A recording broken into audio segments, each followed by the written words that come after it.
Welcome back আবার আমার YouTube channel. তো দেখো আজকে তোমার সাথে না আমি আমার ফ্যামিলির বা আমার ছোট্ট ফ্যামিলি, তোমরা সবাই জানো ছোট্ট ফ্যামিলি, সেই ব্যাপারে তোমার সাথে একটু একটু আলোচনা করবো। দেখো গতকালকে আমার বাড়িতে রান্না বান্নার খুব অসুবিধা হয়েছে। তার কারণ আজ প্রায় 3 থেকে 4 দিন হয়ে গেল আমার গ্যাস শেষ হয়ে গেছে। ঠিক আছে, গ্যাস শেষ হয়ে যাওয়াতে সত্যি কথা বলতে এমন যে না যে গ্যাস ভরতে পারবো না সেটা কথা না। সত্যি কথা বলতে গ্যাসের এতটা দাম, মানে আমি বুঝে উঠতে পারি না এত দাম কেন। একটা গ্যাসের সিলিন্ডার কিনতে যদি 2,000 টাকা লাগে, তাহলে আমাদের মতন ছেলে যারা খেটে খায় তারা কি করে কিনবে সিলিন্ডার বলো।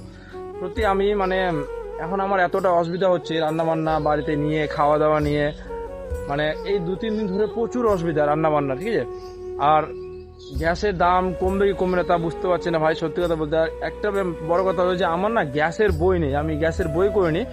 মেন কথা হলো গ্যাসের বই করে তখনও 5 থেকে 7 হাজার টাকা লাগতো, এখন তো মনে হয় আরো বেশি লাগবে। কিন্তু আমি এটা আলোচনা করিনি কতটা লাগবে না লাগবে।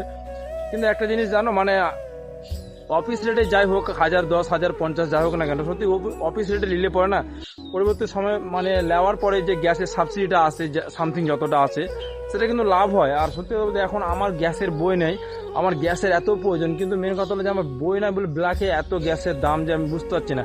যদি তোমাদের কারোর জানা থাকে যে গ্যাসের দাম যদি ব্ল্যাকে 1500-র মধ্যে করে যদি থাকে, 1500 বা হয়তো 1200 বা 1600, ঠিক আছে এরকম ঠিক হলে হয়তো তবুও কোনো মতো কষ্ট করে নিয়ে নেবো।